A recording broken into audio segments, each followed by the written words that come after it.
Hello everyone, welcome back actually.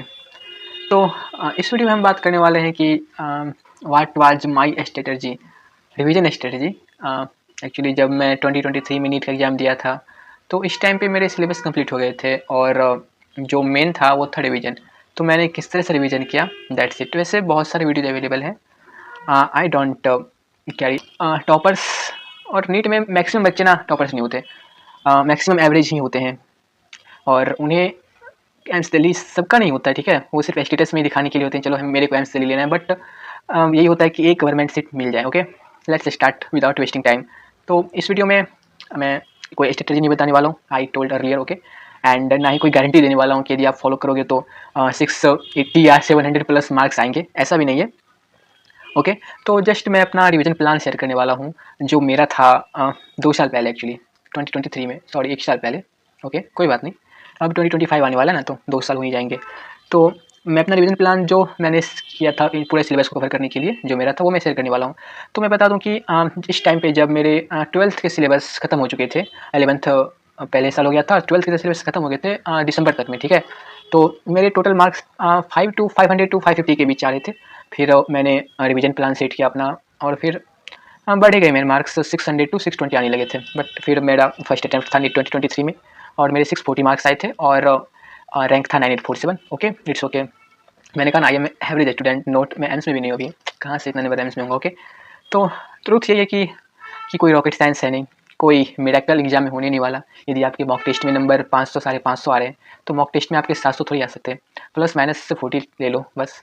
तो कोई rocket science है नहीं, कोई मिरेकल नहीं होने वाला। आप जितना मेहनत करोगे उसी पर डिपेंड करता है आपके मार्क्स कितने आएंगे। ओके, तो success is result of perfection, थोड़ी थोड़ी सी कोट्स कर सकते हो। There is no shortcut to success, you have to do anybody, you have to do in every condition, कुछ नहीं होगा। ओके, तो let's start what was my revision plan. Okay, तो सबसे पहला होता है कि एट दिस टाइम मेरे जो मैं कोचिंग में पढ़ रहा था वहाँ पे ऑफ कोर्स क्लासेस के जितने भी सिलेबस थे अकॉर्डिंग टू क्लास वो खत्म हो चुका था। तो मैंने सारे लेक्चर्स मेरे हो गए थे।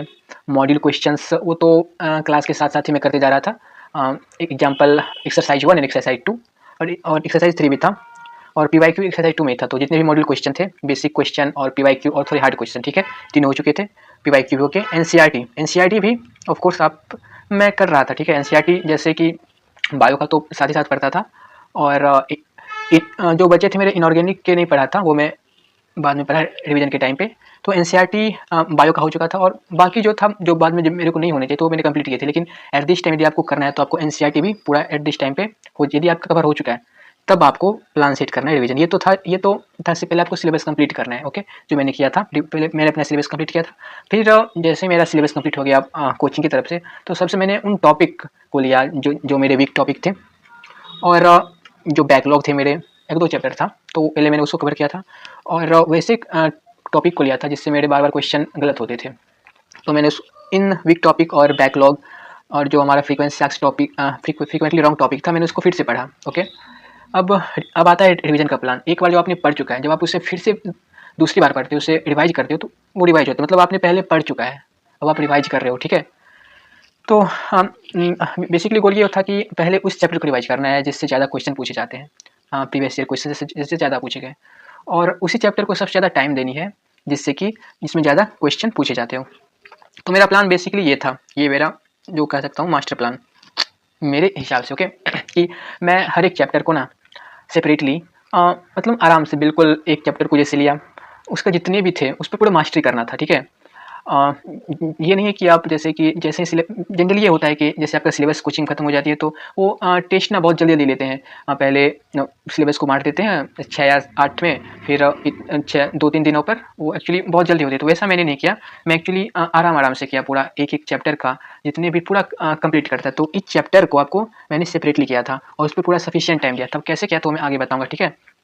तो जो मेरा प्लान था रिवीजन का, वो किसी मॉक टेस्ट के बेसिस पे नहीं था। हालांकि जो मॉक टेस्ट थे मैं पूरा ट्राई करता था कि मैं उसको कवर करने की कोशिश करूँ। एक्चुअली 2 प्लान था, एक था शॉर्ट प्लान जो हमारा मॉक टेस्ट पर था, जैसे मॉक टेस्ट है तो उसके लिए थोड़ा पढ़ लेता था, लेकिन एक लॉन्ग टर्म प्लान था जो था जो नीट का डेट था मेरा 5 मई को, उसके अनुसार। तो मैं प्लानिंग किया था उसके नीट एग्जाम के लिए, फाइनल एग्जाम के लिए, जो आपकी फर्स्ट रिवीजन होती है वो उसे मेगा रिवीजन कहते हैं। उस पर आपको सफिशिएंट टाइम देना होता है।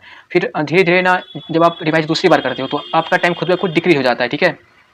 तो मेरा जो रिवीजन था वो था नीट के। ओके, ये हो गया फाइनल एग्जाम के अकॉर्डिंग मैंने अपने बनाया था रिवीजन प्लान। ओके, फिर दूसरा था कि आप सारे मॉक टेस्ट देने हैं और उसे एनालाइज करना है। एनालाइज में क्या करना है, आपने जैसे कोई मॉक टेस्ट लिया और सबसे पहले उसमें जो आपको जो क्वेश्चन गलती हुई एनालाइज करते समय उस टॉपिक को फिर से पढ़ना है, रिवाइज करना है और उसको कलेक्ट करते चलना है। और जो सिली मिस्टेक्स हुए ना उसका क्या करता था मैं, जैसे कि कोई क्वेश्चन ये जैसे सिली मिस्टेक हो गया तो मैं इसका फोटो खींच के ना अपने मोबाइल के फोल्डर में एक बनाया था हर एक चैप्टर का कि इसका silly mistake, physics silly mistake, chemistry, biology का, उसका मैं फोल्डर बना के रख लेता था ताकि एग्जाम के टाइम पे ना उसमें फिर से देख सकूँ एग्जाम से जस्ट पहले, ताकि एग्जाम में फिर से वो गलती ना हो। और ऐसा आप कर सकते हो इंपॉर्टेंट क्वेश्चन, जैसे कोई आपका क्वेश्चन टेस्ट में बहुत अच्छा था लेकिन आपने गलती कर दिया, सिली मिस्टेक ना हो, आप 2 फोल्डर होना चाहिए, एक इंपॉर्टेंट क्वेश्चन का और दूसरा सिली मिस्टेक्स का। इससे आपको ये तो आपको बहुत हेल्प करेगी सिली मिस्टेक्स। एक्चुअली मैंने इससे बहुत कम किया था, लगभग 4-5 क्वेश्चन, ऑफ कोर्स 20 नंबर बहुत होते हैं तो वो मैंने बचा लिए थे अपने मेन मार्क में। ठीक है, तो ये आपका होने वाला है, ये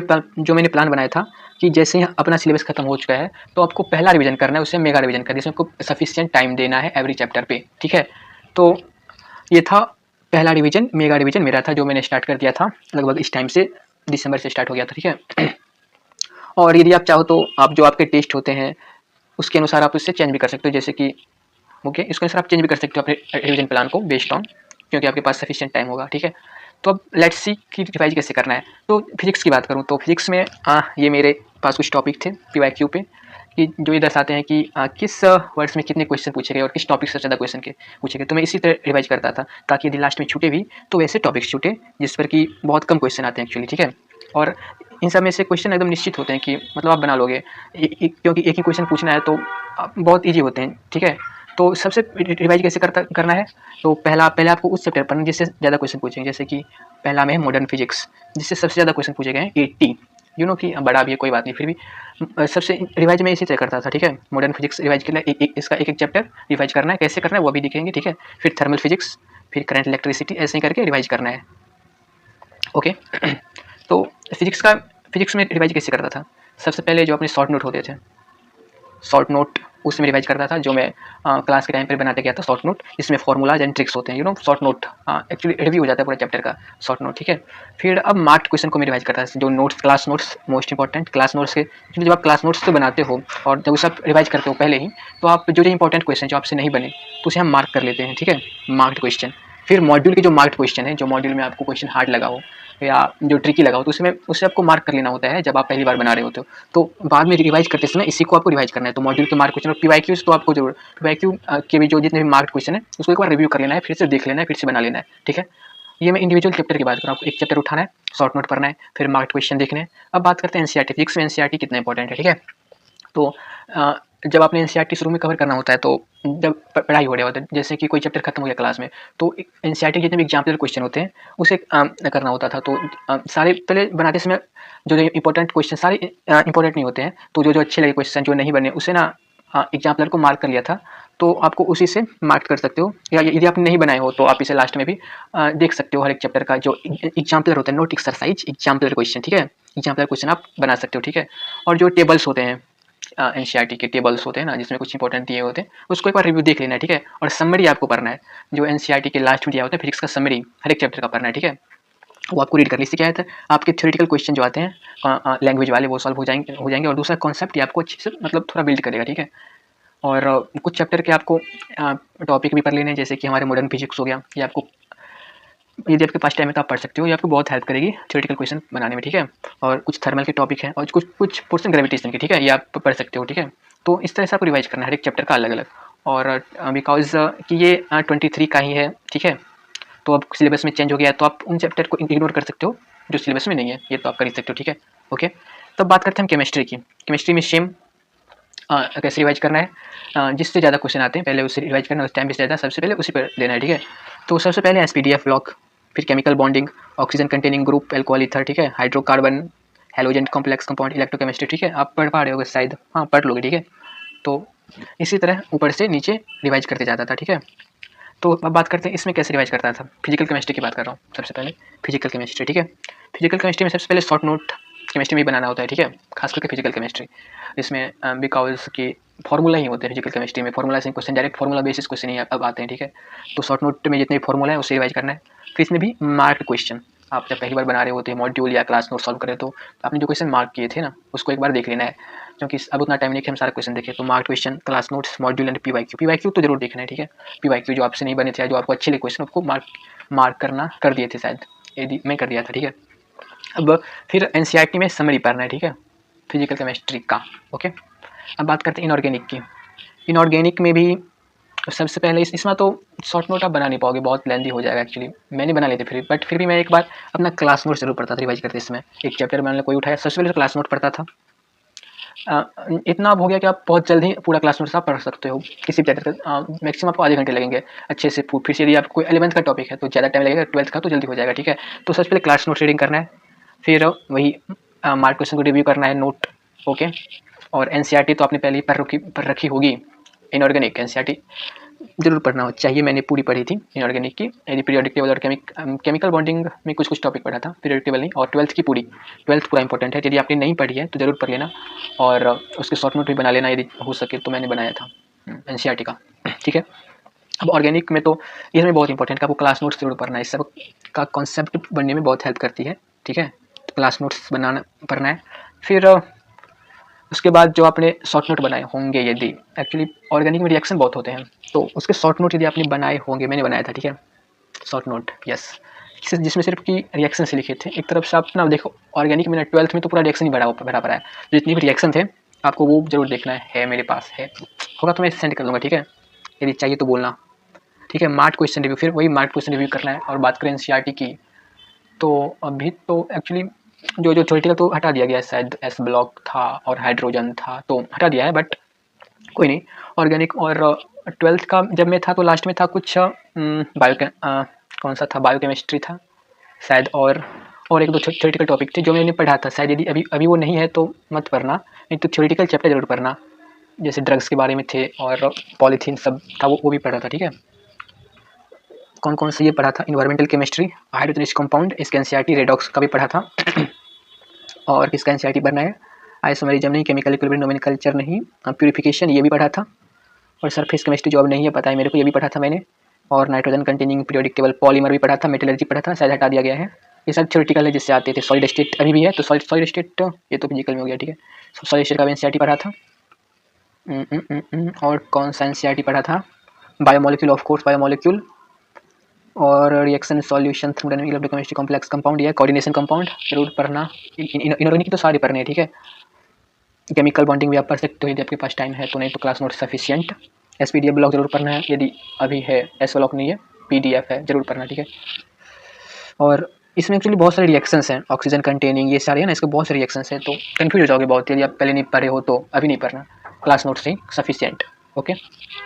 तो ये हो गया हमारा फिजिकल केमिस्ट्री खत्म। Biology NCERT is main. तो बायोलॉजी में भी सेम डिवीजन पैटर्न, सबसे पहले प्रिंसिपल ऑफ जेनेटिक्स, इस पर ज़्यादा टाइम भी देना है। और फिर बायोटेक्नोलॉजी, हाँ क्वेश्चन सबसे ज़्यादा पूछे जाते हैं, ठीक है। फिर ecology, plant physiology, plant diversity, cell division, इसमें तो सारे में एनसीईआरटी पढ़नी है। तो इसका रिवीजन कैसे करता था, ठीक है। तो सबसे पहला, यदि आप मान लो कोई पुराना टॉपिक आप रिवाइज कर रहे हो, तो सबसे पहले उसका कॉन्सेप्ट बनाना होता है। बहुत दिनों में ना आप भूल जाओगे उसका कॉन्सेप्ट, तो डायरेक्ट जब एनसीईआरटी आप पढ़ोगे तो आपको समझ नहीं आएगी। तो सबसे पहले मैं, जैसे मेरे को रिवाइज करना था 11th का टॉपिक, क्योंकि अभी मैं 12th में हूँ, तो 12th तो भी हाल ही में पढ़ा है, लेकिन 11th मैं भूल चुका हूँ। तो उसका सबसे पहले मैं नोट्स पढ़ता था, ठीक है।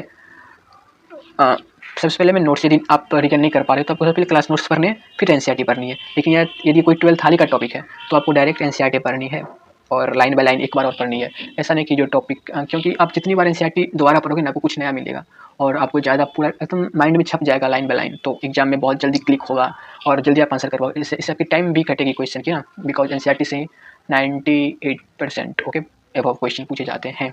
एक दो क्वेश्चन बाहर आता है, वो आप तो पढ़ ही लोगे, ठीक है। हाँ, क्योंकि आपका फर्स्ट डिवीजन है, ठीक है, ओके। तो फिर उसके बाद क्या करना है, नोट्स पढ़ना है, यदि रिकन नहीं हो पा रहा है तो उसके बाद एनसीईआरटी पढ़नी है अच्छे से। एक चैप्टर में जरूर, लास्ट बार जरूर पढ़ो एनसीईआरटी।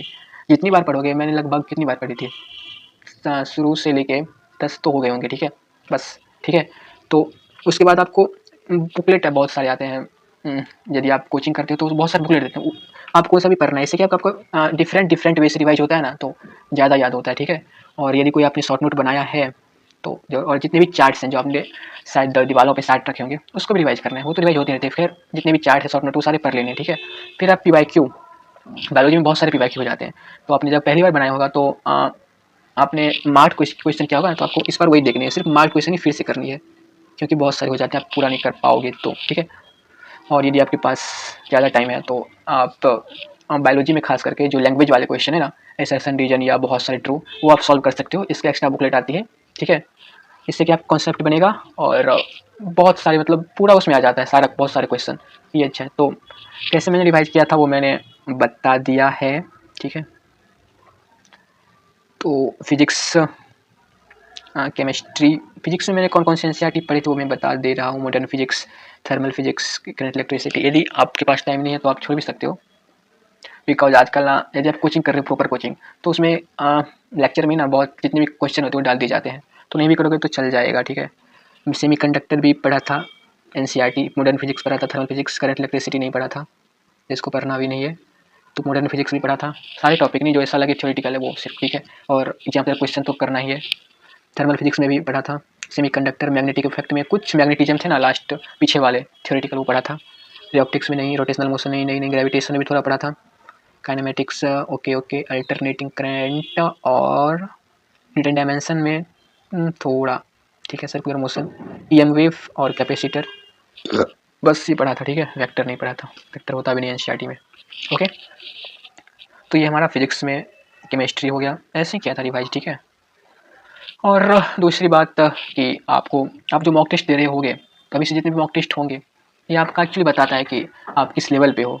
और ट्राई करो कि मॉक टेस्ट का नंबर इंक्रीज हो, कैसे भी करके इंक्रीज हो। मॉक टेस्ट दो, कहाँ कौन सा टॉपिक गलती हुआ उसे रिवाइज करो और फिर से दो, बार बार दो। आप try to increase mock test number, यानी इसका कॉन्फिडेंस तो पहला आएगा, दूसरा और आपका मॉक टेस्ट का नंबर बहुत मायने रखता है, ठीक है। और नीट में भी बिल्कुल ऐसा लगा मॉक टेस्ट दे रहे हैं तो वैसा ही नंबर आता है लगभग, ऑलमोस्ट +- 30-40 कर लो। मेरे मॉक टेस्ट में एक्चुअली मैक्सिमम 640 गए थे, और 600 कभी कभी चले आते, 620, और मेरे 640 आए थे, ऑलमोस्ट उतना ही था, ओके। तो मॉक टेस्ट एक्चुअली बहुत सारे था कि मेरे साथ वैसा होता था, मैं मॉक टेस्ट के नंबर देख के ना थोड़ा हो जाता था। तो कंपेयर कब करना मॉक टेस्ट का नंबर, सबसे पहले आपको, यदि आप जो टेस्ट दे रहे हो ना कोई मॉक टेस्ट, पहले उसका सिलेबस आप कंप्लीट करो, ठीक है, जो उसका सिलेबस आ रहा है, फिर उसको अच्छे से रिवाइज करके जाओ, और तब आप टेस्ट दो, और तब आप नंबर कंपेयर करो कट ऑफ से या किसी और से। ऐसे नहीं बिना टेस्ट के नंबर है 300 नंबर आ गए वो आपने, नहीं, ऐसा नहीं। जब तक आप पूरा उससे पढ़े नहीं हो, सिलेबस कंप्लीट नहीं रिवाइज, जब तक आप कंपेयर ना करो। और कंपेयर करना भी चाहिए बिल्कुल, यदि आप पूरा पढ़े हो तो कंपेयर करो कि मेरे मार्क्स इतने क्यों आ रहे हैं, कैसे बढ़ सकते हैं। और फिर भी नहीं बढ़ रहे तो कोई बात नहीं, लास्ट तक लगे रहो, ठीक है। तो ये था मेरा रिवीजन प्लान, ओके। और कुछ don't waste time, okay, bye. और क्या कहूँ, खैर अब तो कट ऑफ भी बहुत बढ़ गया है, ओके बाय।